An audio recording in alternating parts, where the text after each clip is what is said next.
ಇದೇ ಕ್ರೈಮ್ ಅಂದರೆ ಕಾರ್ಯಕ್ರಮಕ್ಕೆ ಸ್ವಾಗತ. ನಾನು ಉಮರ್ ಫಾರೂಕ್. ಇವತ್ತು ನಾನು ಬೆಳಗ್ಗೆ ಸೋಷಿಯಲ್ ಮೀಡಿಯಾ ಕಡೆ ಕನ್ನಡಿಸುವಾಗ ಒಂದಿಷ್ಟು ಪೋಸ್ಟರ್ಗಳನ್ನು ನೋಡಿದೆ. ಅದರಲ್ಲಿ ಹೋದ ವರ್ಷ ಸತ್ತೋದ ರೌಡಿ ಶೀಟರ್ ಸುಹಾಸ್ ಶೆಟ್ಟಿ ನೆನಪು, ಅಜರಾಮರ, ಹಿಂದೂ ಹುಲಿ, ಧರ್ಮರಕ್ಷಕ, ಮಣ್ಣು ಮಸಿ, ಇನ್ನೂ ಏನೇನೋ ಬರ್ಕೊಂಡಿದ್ರು. ಇದನ್ನು ನೋಡಿದ ಮೇಲೆ ಒಬ್ಬ ಸಮಾಜಘಾತುಕ ರೌಡಿ ಶೀಟರ್ ಅಜರಾಮರವಾಗಿ ಯಾಕೆ ಉಳ್ಕೊಳ್ತಾನೆ, ಸಮಾಜಘಾತುಕ ರೌಡಿ ಶೀಟರ್ಗಳನ್ನು ಮೆರೆಸುವವರ ಮನಸ್ಥಿತಿ ಎಂತಹದ್ದು ಅನ್ನೋ ಪ್ರಶ್ನೆಗಳು ಮೂಡಿದ್ವು. ಹೀಗಾಗಿ ಇವತ್ತಿನ ಎಪಿಸೋಡ್ನಲ್ಲಿ ಹೋದ ವರ್ಷ ಸತ್ತೋದ ರೌಡಿ ಶೀಟರ್ ಸುಹಾಸ್ ಶೆಟ್ಟಿ ಯಾರು, ಅವನ ಕ್ರೈಮ್ ಡೈರಿ ಎಂತಹದ್ದು, ಅವನನ್ನು ಕೊಲೆ ಮಾಡಿದ್ದು ಯಾಕೆ, ಇದೆಲ್ಲವನ್ನು ಈ ಎಪಿಸೋಡ್ನಲ್ಲಿ ಹೇಳ್ತಾ ಹೋಗ್ತೀನಿ. ಆದರೆ ಅದಕ್ಕೂ ಮೊದಲು ನೀವಿನ್ನೂ ನಮ್ಮ ಚಾನಲನ್ನು ಸಬ್ಸ್ಕ್ರೈಬ್ ಮಾಡಿಲ್ಲ ಅಂದರೆ ದಯವಿಟ್ಟು ಸಬ್ಸ್ಕ್ರೈಬ್ ಮಾಡಿಕೊಳ್ಳಿ. ಹಾಗೆ ಈ ವಿಡಿಯೋವನ್ನು ಕಡೇ ತನಕ ಮಿಸ್ ಮಾಡದೆ ನೋಡಿ.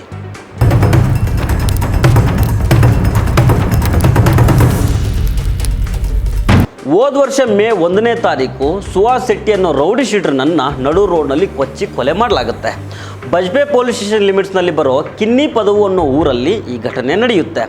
ರಾತ್ರಿ ಸುಮಾರು 8:30 ಹೊತ್ತಿಗೆ ರೌಡಿ ಶೀಟರ್ ಆಗಿದ್ದ ಸುಹಾಸ್ ಶೆಟ್ಟಿಯ ಚಾಪ್ಟ್ರು ಕ್ಲೋಸ್ ಆಗುತ್ತೆ. ಇಲ್ಲಿ ಆಗಿದ್ದೇನೆಂದರೆ, ಈ ಸುಹಾಸ್ ಶೆಟ್ಟಿ ಒಂದು ಇನೋವಾ ಕಾರ್ನಲ್ಲಿ ತನ್ನ ಫ್ರೆಂಡ್ಸ್ ಜೊತೆಗೆ ಎಲ್ಲಿಗೋ ಹೋಗ್ತಾ ಇರ್ತಾನೆ. ಇವನನ್ನು ಒಂದು ಸ್ವಿಫ್ಟ್ ಕಾರು ಮತ್ತು ಒಂದು ಗೂಡ್ಸ್ ಗಾಡಿಯಲ್ಲಿ ಒಂದಿಷ್ಟು ಜನ ದುಷ್ಕರ್ಮಿಗಳು ಫಾಲೋ ಮಾಡ್ಕೊಂಡು ಬರ್ತಾರೆ. ಕಿನ್ನಿ ಪದವು ಅನ್ನೋ ಊರ ಹತ್ರ ಬರ್ತಾ ಇದ್ದಂಗೆ ಗೂಡ್ಸ್ ಗಾಡಿ ಸುಹಾಸ್ ಶೆಟ್ಟಿ ಇದ್ದ ಇನೋವಾ ಕಾರಿಗೆ ಗುದ್ದು ಬಿಡುತ್ತೆ. ಆ ಗುದ್ದಿದ ಹೊಡೆತಕ್ಕೆ ಇನೋವಾ ಕಾರು ಒಂದು ಸೆಲೂನ್ ಒಳಗೇನೆ ನುಗ್ಗೋಗ್ಬಿಡುತ್ತೆ. ಆಗ ಈ ಸುಹಾಸ್ ಶೆಟ್ಟಿ ತಪ್ಪಿಸ್ಕೊಳ್ಳೋ ಪ್ರಯತ್ನ ಮಾಡ್ತಾನೆ.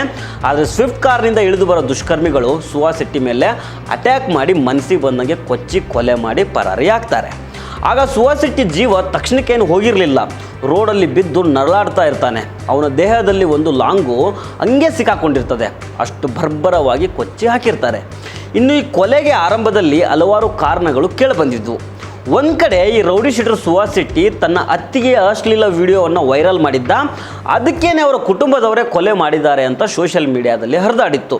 ಅದಾದಮೇಲೆ ಇದೊಂದು ಹಳೆ ದುಶ್ಮನಿಯ ರಿವೆಂಜ್ ಅನ್ನೋ ಮಾತು ಕೇಳಿಬರೋದಕ್ಕೆ ಶುರುವಾಯಿತು.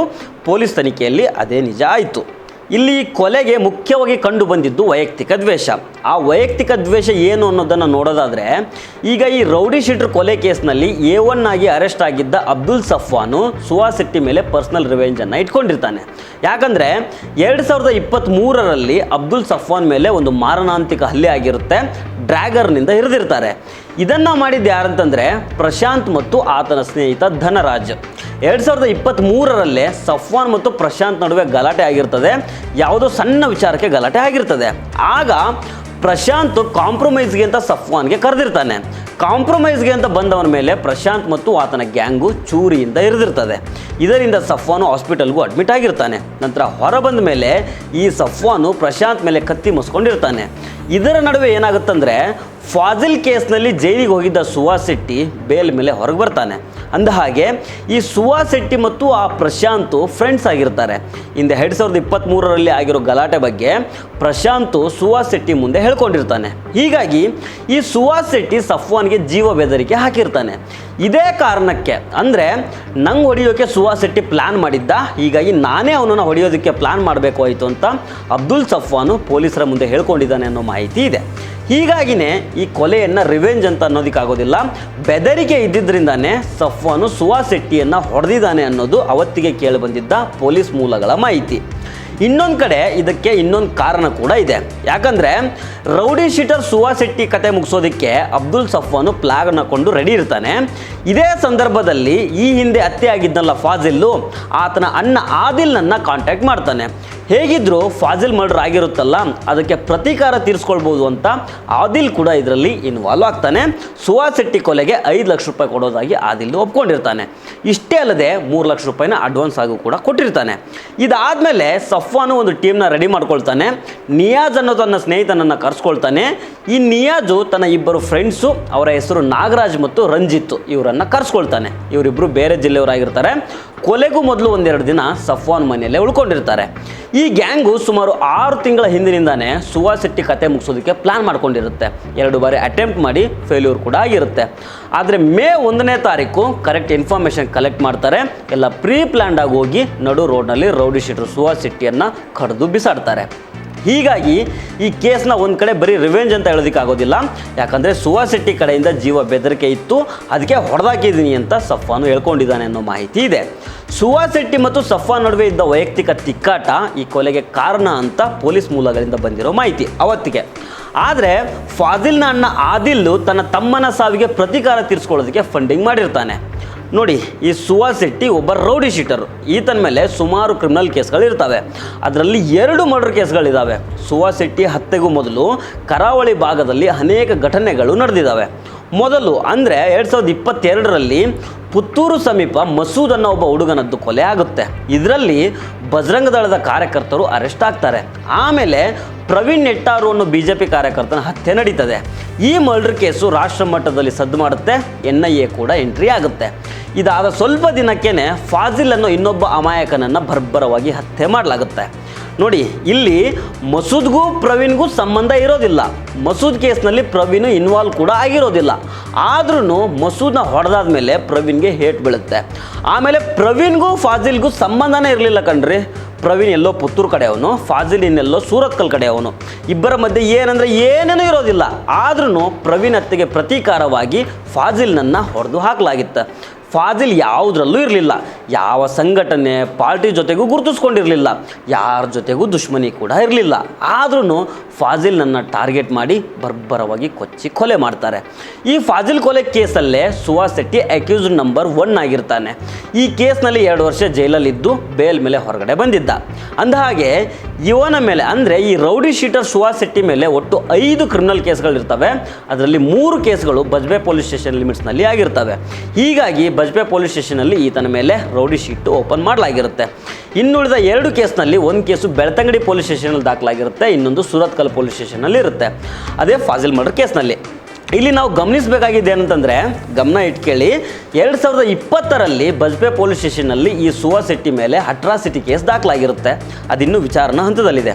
ಮೋಸ್ಟ್ಲಿ ಆ ದಲಿತ ವಿಕ್ಟಿಮ್ ಹೆಸರು ಕೀರ್ತಿ ಏನೋ ಅನಿಸುತ್ತೆ. ಅಂದರೆ ಒಬ್ಬ ದಲಿತ ವ್ಯಕ್ತಿ ಮೇಲೆ ದೌರ್ಜನ್ಯ ಎಸಗಿದ ಸುಹಾಸ್ ಶೆಟ್ಟಿ ಅದು ಹೆಂಗೆ ಧರ್ಮರಕ್ಷಕ ಆಗ್ತಾನೆ, ಅದು ಹೆಂಗೆ ಹಿಂದೂ ಹೋರಾಟಗಾರ ಆಗ್ತಾನೆ? ಅಂದರೆ ಇಲ್ಲಿ ದಲಿತರು ಹಿಂದೂಗಳಲ್ವಾ? ಯಾಕಂದರೆ ಇವತ್ತು ಸುಹಾಸ್ ಶೆಟ್ಟಿ ಹಿಂದೂ ಹುಲಿ ಧರ್ಮರಕ್ಷಕ ಅನ್ನೋ ಪೋಸ್ಟರ್ಗಳನ್ನು ನೋಡಿದೆ.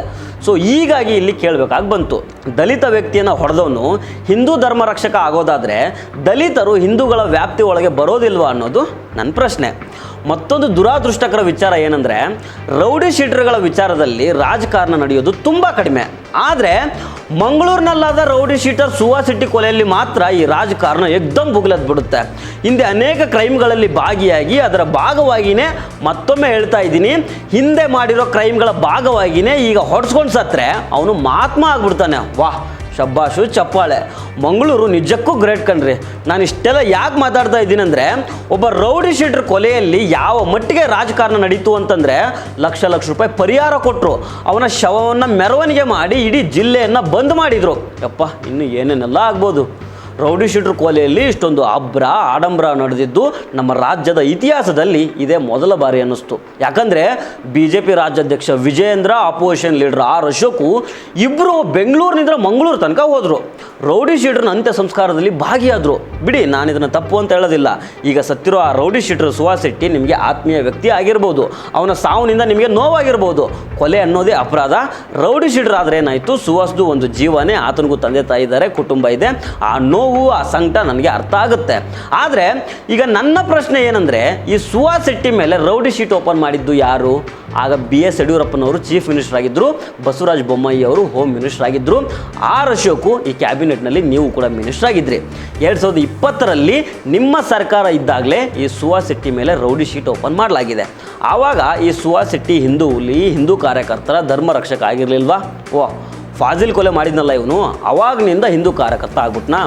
ಅಮಾಯಕ ಮುಸ್ಲಿಂ ಹುಡುಗನನ್ನು ಹೊಡೆದಿದ್ದಕ್ಕೆ ಹಿಂದೂ ಕಾರ್ಯಕರ್ತ, ಅಬ್ಬಬ್ಬಬ್ಬ, ಇನ್ನೂ ಏನೇನು ಲಾಜಿಗಳೆಲ್ಲ ಇದಾವೆ ನಿಮ್ಮ ಹತ್ರ. ಸುಹಾಸ್ ಶೆಟ್ಟಿ ಸತ್ತ ಮೇಲೆ RSS ಬಜರಂಗ ದಳದವರು ಹೆಂಗೆ ಬೇಕಂಗೋ ಭಾಷಣ ಮಾಡಿದರು. ಪರಿಣಾಮ ಏನಾಯಿತು? ಅಬ್ದುಲ್ ರೆಹಮಾನ್ ಅನ್ನೋ ಅಮಾಯಕ ಯುವಕನ ಪ್ರಾಣ ಹೋಯಿತು. ಅಲ್ಲೊಬ್ಬ ರೌಡಿ ಶೀಟರು ವೈಯಕ್ತಿಕ ದ್ವೇಷಕ್ಕೆ ಹೊಡ್ಸ್ಕೊಂಡು ಸತ್ತರೆ ಇಲ್ಲೊಬ್ಬ ಅಮಾಯಕನ ಹೆಣ ಬೀಳಬೇಕಂತೆ. ಇದ್ಯಾವ ಸೀಮೆಯ ಪ್ರತೀಕಾರ? ಅಬ್ದುಲ್ ರೆಹಮಾನು ತಲೆ ಹೋಗುವಂಥ ಯಾವ ಪಾಪದ ಕೃತ್ಯಗಳನ್ನು ಮಾಡಿರಲಿಲ್ಲ, ಕೇವಲ ಮುಸ್ಲಿಂ ಅನ್ನೋ ಕಾರಣಕ್ಕೆ ಆತನ ಕೊಲೆ ನಡೆಯುತ್ತೆ. ಅಬ್ದುಲ್ ರೆಹಮಾನ್ಗೆ ಊರಲ್ಲಾಗಲಿ ಊರ ಹೊರಗಡೆ ಆಗಲಿ ಯಾರ ಜೊತೆಗೂ ತಂಟೆ ತಕರಾರು ಏನೇನೂ ಇರಲಿಲ್ಲ. ಸ್ನೇಹದಿಂದನೇ ಎಲ್ಲರ ಜೊತೆಗೂ ಬೆರೀತಾ ಇದ್ದ. ತನ್ನ ದುಡಿಮೆಯಿಂದಾನೇ 3 ಪಿಕಪ್ ಗಾಡಿಗಳನ್ನು ಖರೀದಿ ಮಾಡಿದ್ದ. ಮನೆ ಕಟ್ಟೋದಕ್ಕೆ ಬೇಕಾದ ವಸ್ತುಗಳಾದ ಮರಳು, ಜಲ್ಲಿಕಲ್ಲು ಹೀಗೆ ಬೇರೆ ಬೇರೆ ವಸ್ತುಗಳನ್ನು ಒಂದು ಕಡೆಯಿಂದ ಲೋಡ್ ಮಾಡಿ ಇನ್ನೊಂದು ಕಡೆ ಅನ್ಲೋಡ್ ಮಾಡ್ತಾ ಇದ್ದ. ಇದೇ ಇವನ ದಿನನಿತ್ಯದ ಕೆಲಸ ಆಗಿತ್ತು. ಇನ್ನೊಂದು ಏನಂತಂದರೆ, ಅಬ್ದುಲ್ ರೆಹಮಾನು ತನ್ನ ಮದುವೆಯಲ್ಲೂ ಕೂಡ ಒಂದು ಆದರ್ಶನ ಫಾಲೋ ಮಾಡಿರ್ತಾನೆ. ಈಗಿನ ಹುಡುಗರೆಲ್ಲ ಶ್ರೀಮಂತ ಮನೆತನದ ಹುಡುಗಿಯನ್ನೇ ಮದುವೆ ಆಗೋದಕ್ಕೆ ನೋಡ್ತಾ ಇರ್ತಾರೆ. ಆದರೆ ಅಬ್ದುಲ್ ರೆಹಮಾನು ಒಂದು ಬಡ ಕುಟುಂಬದ ಹೆಣ್ಣು ಮಗಳನ್ನು ಮದುವೆ ಆಗಿರ್ತಾನೆ. 4 ವರ್ಷಗಳಿಂದ ತನ್ನ ಊರಿನ ಜುಮ್ಮಾ ಮಸೀದಿಯ ಕಾರ್ಯದರ್ಶಿಯಾಗಿ ಧರ್ಮಕ್ಕೆ ಸಂಬಂಧಪಟ್ಟ ಸೇವೆಗಳನ್ನು ಮಾಡ್ತಾ ಇರ್ತಾನೆ. ಊರಿನ ಎಲ್ಲರಿಗೂ, ಅದು ಹಿಂದೂಗಳಾಗಲಿ ಮುಸ್ಲಿಮರಾಗಲಿ ಎಲ್ಲರಿಗೂ ರೆಹಮಾನು ಇಷ್ಟದ ಹುಡುಗನೇ ಆಗಿರ್ತಾನೆ. ರೆಹಮಾನ್ ಮಾಡ್ತಾ ಇದ್ದ ಬಿಸ್ನೆಸ್ಗೆ ಹೆಚ್ಚಿನ ಕಸ್ಟಮರ್ಸ್ ಕೂಡ ಹಿಂದೂಗಳೇ ಆಗಿರ್ತಾರೆ. ಶಾರದೋತ್ಸವ ಮೆರವಣಿಗೆ ಬಂದಾಗ ಅದಕ್ಕೂ ಏನಾದರೂ ಸೇವೆ ಮಾಡ್ತಾ ಇದ್ದ. ಶಾರದಾ ದೇವಿಯ ಮೆರವಣಿಗೆ ರೆಹಮಾನ್ನ ಬ್ರದರು ತನ್ನದೇ ಪಿಕಪ್ ಗಾಡಿ ತೊಗೊಂಡು ಡ್ರೈವರ್ ಆಗಿ ಹೋಗ್ತಾ ಇದ್ದ. ನೋಡಿ, ಹಿಂದೂಗಳ ಹಬ್ಬಕ್ಕೆ ಮುಸ್ಲಿಮರು ಏನೋ ಒಂದು ಸಹಾಯ ಮಾಡೋದು, ಮುಸ್ಲಿಮರ ಹಬ್ಬಕ್ಕೆ ಹಿಂದೂಗಳು ಏನೋ ಒಂದು ಸಹಾಯ ಮಾಡೋದು, ಅದೆಲ್ಲ ನಾರ್ಮಲ್ಲು. ಅದರಲ್ಲಿ ವಿಶೇಷತೆ ಏನು ಕಂಡುಬರೋದಿಲ್ಲ. ಆದರೆ ಇದು ದಕ್ಷಿಣ ಕನ್ನಡ ಜಿಲ್ಲೆಯ ವಿಷಯ ಆಗಿದ್ದರಿಂದ ಇಲ್ಲಿನ ಬಾಂಧವ್ಯವನ್ನು ಒತ್ತಿ ಹೇಳಬೇಕಾದ ಅನಿವಾರ್ಯತೆ ಬಂದ್ಬಿಡುತ್ತೆ. ಹಾಗಾಗಿ ಈ ಕಥೆಯನ್ನು ಹೇಳಿದೆ. ಅಬ್ದುಲ್ ರೆಹಮಾನ್ ಕೊಲೆ ಕೇಸಲ್ಲಿ ದೀಪಕ್ ಅನ್ನೋ ಒಬ್ಬ ಹುಡುಗ ಇದ್ದಾನೆ. ಇವನಿಗೆ ಹಬ್ಬ ಅಂದರೆ ಒಂದು 22 ವರ್ಷ ಇರ್ಬೋದೇನೋ, ಇನ್ನು ಮೀಸೆ ಕೂಡ ಚಿಗುರಿಲ್ವೇನೋ. ಈ ದೀಪಕ್ ಮತ್ತು ಅಬ್ದುಲ್ ರೆಹಮಾನು ಇಬ್ಬರು ಪರಿಚಯದವರೇ ಆಗಿರ್ತಾರೆ. ಕೊಲೆ ಆರೋಪಿ ದೀಪಕ್ಕು ತುಂಬ ಬಡ ಕುಟುಂಬದ ಹುಡುಗನಾಗಿರ್ತಾನೆ. ಈ ದೀಪಕ್ ಮನೆ ಕಟ್ಟೋದಕ್ಕೆ ಸ್ಟಾರ್ಟ್ ಮಾಡಿದಾಗ ಇದೇ ಅಬ್ದುಲ್ ರೆಹಮಾನು ಒಂದು ಲೋಡ್ ಮರಳನ್ನು ಫ್ರೀಯಾಗಿಯೇ ದೀಪಕ್ಗೆ ಕೊಟ್ಟಿರ್ತಾನೆ. ಕಟ್ಟಡ ನಿರ್ಮಾಣಕ್ಕೆ ಏನೇನು ಸಾಮಗ್ರಿಗಳು ಬೇಕೋ ಅದನ್ನೆಲ್ಲ ತಾನೇ ತನ್ನ ಪಿಕಪ್ ಗಾಡಿಯಲ್ಲಿ ತಗೊಂಡೋಗಿ ಕೊಟ್ಟು ಬಂದಿರ್ತಾನೆ. ಇದರಲ್ಲಿ ದೀಪಕ್ಕು ಅಬ್ದುಲ್ ರೆಹಮಾನ್ಗೆ ಇನ್ನೂ 30,000 ರೂಪಾಯಿ ಕೊಡೋದು ಬಾಕಿ ಇರುತ್ತೆ. ಹಾಗಂತ ನೀನು ದುಡ್ಡು ಕೊಡು ಅಂತ ಅಬ್ದುಲ್ ರೆಹಮಾನ್ ಏನು ಜೋರು ಮಾಡಿ ಹೇಳಿರೋದಿಲ್ಲ. ಸುಮ್ಮನೆ ಕೊಟ್ಟಾಗ ಇಸ್ಕೊಂಡ್ರಾಯ್ತು ಅಂತ ಬಿಟ್ಟಿರ್ತಾನೆ. ಇದಿಷ್ಟೇ ಅಲ್ಲದೆ ದೀಪಕ್ ತಂದೆ ಕರೆಂಟ್ ಶಾಕ್ ಹೊಡೆಸ್ಕೊಂಡು ಪ್ರಾಣ ಕಳ್ಕೊಂಡಿರ್ತಾರೆ. ಈ ಸಂದರ್ಭದಲ್ಲಿ ಎಮರ್ಜೆನ್ಸಿ ರಕ್ತ ಬೇಕಾದಾಗ, ಅಂದರೆ ಹಾಸ್ಪಿಟಲ್ನಲ್ಲಿ ಅಡ್ಮಿಟ್ ಆದಾಗ ಇದೇ ಅಬ್ದುಲ್ ರೆಹಮಾನು ದೀಪಕ್ ತಂದೆಗೆ ರಕ್ತ ಕೊಟ್ಟಿರ್ತಾನೆ. ರಕ್ತ ಸಾಕಾಗದಿದ್ದಾಗ ಊರಿನ ಹುಡುಗರನ್ನು ಒಟ್ಟುಗೂಡಿಸಿ ರಕ್ತದಾನ ಮಾಡಿಸಿರ್ತಾನೆ.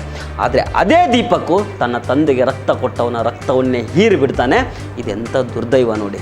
ಕೊಲೆ ಮಾಡಿದ ಹಿಂದಿನ ದಿನ ದೀಪಕ್ಕು ಅಬ್ದುಲ್ ರೆಹಮಾನನ್ನು ಸಂಪರ್ಕ ಮಾಡಿರ್ತಾನೆ. ಅರ್ಜೆಂಟ್ ಒಂದು ಲೋಡ್ ಮರಳು ಬೇಕು, ಮನೆ ಕೆಲಸ ಪೂರ್ತಿ ಮಾಡಿಬಿಡ್ತೀನಿ, ನಾಳೆನೇ ತಂದಾಕು ಅಂತ ರಿಕ್ವೆಸ್ಟ್ ಮಾಡ್ಕೊಂಡಿರ್ತಾನೆ. ಇದಕ್ಕೆ ರೆಹಮಾನ್ ಕೂಡ ಓಕೆ ಎಂದಿರ್ತಾನೆ. ಕೊಟ್ಟ ಮಾತಿನಂತೆ ಅವತ್ತು ಮಧ್ಯಾಹ್ನ ತನ್ನ ಜೊತೆಗೆ ಕೆಲಸ ಮಾಡೋ ಕಲಂದರ್ ಶಾಫಿಯನ್ನು ಜೊತೆಗೆ ಸೇರಿಸ್ಕೊಂಡು ತನ್ನ ಮನೆ ಮುಂದಿದ್ದ ಮರಳನ್ನೇ ಲೋಡ್ ಮಾಡಿಕೊಂಡು ದೀಪಕ್ನ ಮನೆಗೆ ಹೋಗ್ತಾನೆ. ಮನೆ ಮುಂದೆ ಮರಳು ಯಾಕಿತ್ತು ಅಂದರೆ ರೆಹಮಾನ್ ಕೂಡ ಮನೆ ಕಟ್ಟಿಸ್ತಾ ಇರ್ತಾನೆ. ಪಿಕಪ್ ಗಾಡಿನಲ್ಲಿ ಮರಳನ್ನು ತಗೊಂಡೋಗಿ ದೀಪಕ್ ಮನೆ ಮುಂದೆ ಅನ್ಲೋಡ್ ಮಾಡ್ತಾ ಇರ್ತಾನೆ. ಅಷ್ಟರಲ್ಲಿ ಸುತ್ತಮುತ್ತ ಔತ್ಕೊಂಡು ಹೊಂಚು ಆಗ್ತಾ ಇದ್ದ ಒಂದು ಯುವಕರ ದಂಡು ಬಂದು ರೆಹಮಾನ್ ಮುಂದೆ ನಿಂತ್ಕೊಳ್ಳುತ್ತೆ. ಕೊಲೆ ಬಗ್ಗೆ ಸಣ್ಣ ಸುಳಿವು ಕೂಡ ಇಲ್ಲದ ರೆಹಮಾನು ದೀಪಕ್ನ ನೋಡಿ ಸ್ಮೈಲ್ ಮಾಡ್ತಾನೆ. ಇದಕ್ಕೆ ದೀಪಕ್ ಕೂಡ ಸ್ಮೈಲ್ ಮಾಡ್ತಾನೆ. ಹಿಂದೆ ಹಿಡ್ಕೊಂಡಿದ್ದ ಮಚ್ಚನ್ನು ಸೀದಾ ರೆಹಮಾನ್ ಕಡೆಗೆ ಬೀಸ್ತಾನೆ. ಇಲ್ಲಿ ಏನಾಗ್ತಿದೆ ಅನ್ನೋ ವಿಷಯ ಅರ್ಥ ಆಗುವಷ್ಟರಲ್ಲಿ ರೆಹಮಾನ್ ಕುಸಿದು ರಕ್ತದ ಮಡುವಿನಲ್ಲಿ ಬೀಳ್ತಾನೆ. ತನ್ನ ಜೊತೆಗೆ ಬಂದಿದ್ದ ಕಲಂದರ್ ಶಾಫಿಗೆ ಓಡಿ ಹೋಗೋದಕ್ಕೆ ಹೇಳ್ತಾನೆ. ಆದರೆ ಶಾಫಿಗೆ ಅಲ್ಲಿ ಬಂದಿದ್ದ ಕೊಲೆಗಡಕರು ಪರಿಚಯ ಇದ್ದಿದ್ದರಿಂದ ಅವ್ರ ಹತ್ರ ಅಂಗಲಾಚಿ ಬೇಡ್ಕೊಳ್ತಾನೆ. ಆದರೂ ಧರ್ಮದ ಅಫೀಮು ತುಂಬಿಸ್ಕೊಂಡು ನಿರ್ದಯವಾಗಿ ಬಂದು ನಿಂತಿದ್ದ ಹಂತಕರು ಅಬ್ದುಲ್ ರೆಹಮಾನ್ ಅನ್ನೋ ಕರಾವಳಿಯ ಮುತ್ತನ್ನು ಅಡ್ಡ ದಿಡ್ಡಿ ಕೊಚ್ಚಿ ಹಾಕ್ತಾರೆ. ಅಡ್ಡ ಬಂದ ಶಾಫಿಗೂ ಒಂದೆರಡು ಮಚ್ಚಿನೇಟು ಬೀಳುತ್ತೆ.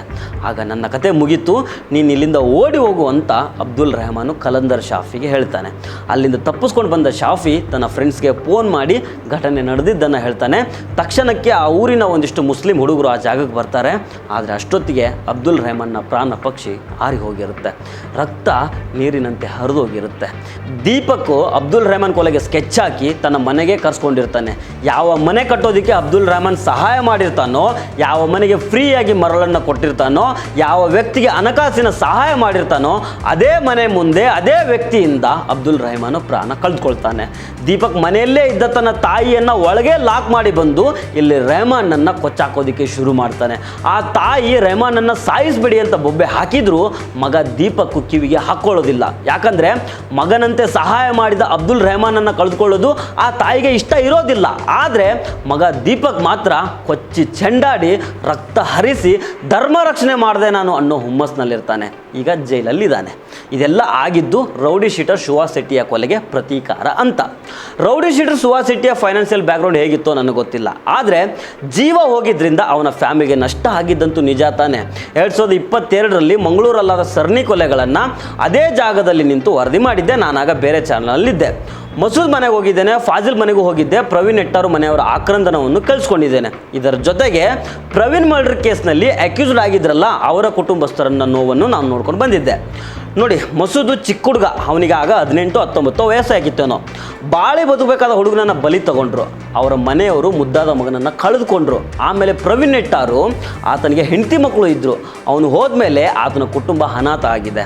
ದುಡಿಯೋದಕ್ಕಂತ ಇದ್ದವನೊಬ್ಬ ಹೀಗೆ ಕೊಲೆ ಆದರೆ ಆ ಕುಟುಂಬಕ್ಕೆ ಗತಿ ಯಾರು? ಇನ್ನು ಫಾಜಿಲ್ ವಿಚಾರ, ಅವನದ್ದು ಏನೂ ತಪ್ಪಿರಲಿಲ್ಲ, ಯಾರ ಜೊತೆಗೂ ದುಶ್ಮನಿ ಇರಲಿಲ್ಲ, ಆದರೂ ನಡು ರೋಡಲ್ಲಿ ಕೊಚ್ಚಾಕಿದ್ರು. ಏನೂ ತಪ್ಪು ಮಾಡದೇ ಇದ್ದಾಗ ಈ ರೀತಿ ಜೀವಗಳು ಹೋದರೆ ಯಾರಿಗೆ ತಾನೇ ಸಂಕಟ ಆಗೋದಿಲ್ಲ ಹೇಳಿ. ಇನ್ನು ಪ್ರವೀಣ್ ನೆಟ್ಟಾರು ಕೇಸ್ನಲ್ಲಿ ಅಕ್ಯೂಸ್ಡ್ ಆಗಿದ್ದವ್ರ ಮನೆಗೂ ನಾನು ಹೋಗಿ ಬಂದಿದ್ದೀನಿ. ಮೋಸ್ಟ್ಲಿ ಆತನ ಹೆಸರು ಜಾಕೀರ್ ಅಂತ ಇರ್ಬೋದೇನೋ, ಸರಿಯಾಗಿ ನೆನಪಿಲ್ಲ. ಇವನು ಪ್ರವೀಣ್ ನೆಟ್ಟಾರು ಮರ್ಡರ್ ಕೇಸ್ನಲ್ಲಿ ಅರೆಸ್ಟ್ ಆದಾಗ ಆಗಷ್ಟೇ ಆತನಿಗೆ ಮದುವೆ ಆಗಿತ್ತು. ಈಗಲೂ ಜೈಲಲ್ಲೇ ಇದ್ದಾನೆ. ಈಗ ಆತನ ಹೆಂಡತಿ ತಾಯಿಯ ಪರಿಸ್ಥಿತಿ ಏನಾಗಿರಬೇಡ. ಮನೆಗೆ ಆಧಾರ ಆಗಬೇಕಾಗಿದ್ದವನು ಜೈಲಿಗೆ ಹೋದರೆ ಮನೆ ಪರಿಸ್ಥಿತಿನ ನೋಡ್ಕೊಳ್ಳೋರು ಯಾರು? ಇದನ್ನೆಲ್ಲ ನಾವು ಯೋಚನೆ ಮಾಡಬೇಕಲ್ವಾ. ಮನೆಗೆ ಆಸರಿ ಆಗಿದ್ದವನೊಬ್ಬ ಹಿಂಗೆ ನಡು ರೋಡಲ್ಲಿ ಹೆಣ ಆದರೆ ಕೇಸ್ ಹಾಕ್ಸ್ಕೊಂಡು ಜೈಲಿಗೆ ಹೋದರೆ ಆ ಮನೆಯವರು ಏನು ಮಾಡಬೇಕು? ಹಗಲು ರಾತ್ರಿ ಕೂತ್ಕೊಂಡು ಕಣ್ಣೀರು ಹಾಕ್ತಾರೆ. ಏನೋ ಫೈನಾನ್ಷಿಯಲ್ ಕಮಿಟ್ಮೆಂಟ್ಸ್ ಇರ್ತವೆ, ಫಸ್ಟ್ ವೀಕ್ನಲ್ಲಿ EMIಗಳು ಬರ್ತವೆ. ಆಗ ನೆನಪಾಗ್ತಾನೆ, ನಮ್ಮವನು ಇವತ್ತು ಆರಾಮಾಗಿ ದುಡ್ಕೊಂಡಿದ್ದಿದ್ರೆ ಎಲ್ಲ ಚೆನ್ನಾಗಿರ್ತಿತ್ತು ಅಂತ. ಅವನೇ ಎಲ್ಲ ನೋಡ್ಕೊಳ್ತಾ ಇದ್ದ ಅಂತ ಕಣ್ಣೀರು ಹಾಕ್ತಾ ನೆನ್ಪು ಮಾಡ್ಕೊಳ್ತಾರೆ. ಆ ನೋವನ್ನು ಯಾರು ಬರೆಸ್ತಾರೆ?